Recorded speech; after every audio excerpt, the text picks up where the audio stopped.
ভাৰত চৰকাৰ আৰু অসম চৰকাৰ লগতে 2020 বড়ো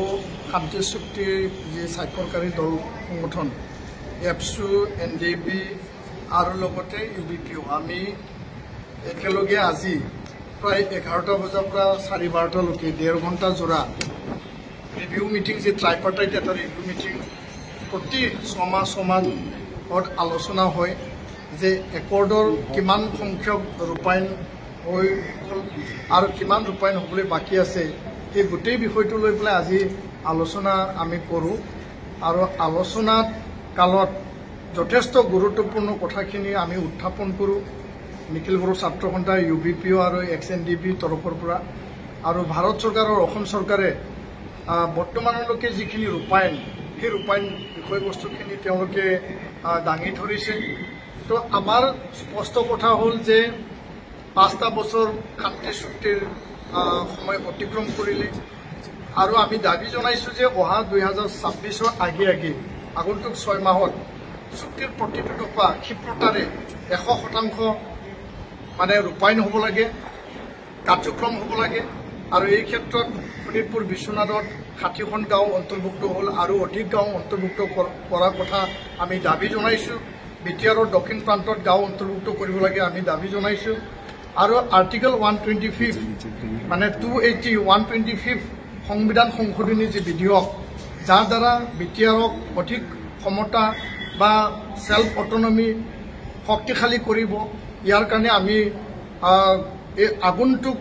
যি সামাৰ ভেকেশ্যন যি পাৰ্লিমেণ্ট হ'বলৈ গৈ আছে সেই সামাৰ ভেকেশ্যনত টেবুল কৰি পেলাই যদি আন ৰাজ্যত সমস্যা আছে অসমৰ ক্ষেত্ৰত বিটিআৰ কাৰ্বি আংলং আৰু ডিমা হাছাও তাত পাছ কৰিবলৈ আমি ৰাজ্যসভা লোকসভাত আমি দাবী উত্থাপন কৰিছোঁ ইয়াৰ লগে লগে কাৰ্বি আংলং ST হিলৰ যি পাৰ্বত্য জনজাতিৰ যি মৰ্যাদা কাৰ্বি একৰ্ডত আছে প্লেনত ট্ৰাইবেল হ'ব কাৰ্বিসকল বড়ো একৰ্ডত আছে হিলত বড়োসকল হিল ট্ৰাইবেল হ'ব সেই দীঘলীয়া এটা সমস্যা সেইটো অতি সোনকালে সমাধান কৰিব লাগে বড়ো কছাৰী ৱেলফেয়াৰ অট'নমাছ কাউন্সিলত গাঁও অন্তৰ্ভুক্ত 958 গাঁও এতিয়া নটিফিকেশ্যন হৈছে আৰু ৰাভা হাছং আৰু তিৱা কাউন্সিলৰ গাঁও অন্তৰ্ভুক্ত কৰিবলৈ এতিয়াও বাকী আছে ইয়াৰ লগে লগে ফৰেষ্ট চাইট এক অধীনত যি মাটি ভূমি পট্টা বন স্বত্ব যি দিব লাগে তাত শোণিতপুৰ বিশ্বনাথ আৰু অসমৰ বিভিন্ন প্ৰান্তত যিখিনি আধৰুৱা হৈ আছে ক্ষিপ্ৰতাৰে সম্পন্ন কৰিব লাগে বিদ্যালয় প্ৰাদেশিকৰণ অতি শীঘ্ৰে কৰিব লাগে যাৰ দ্বাৰা আমাৰ শিক্ষা ব্যৱস্থা এতিয়া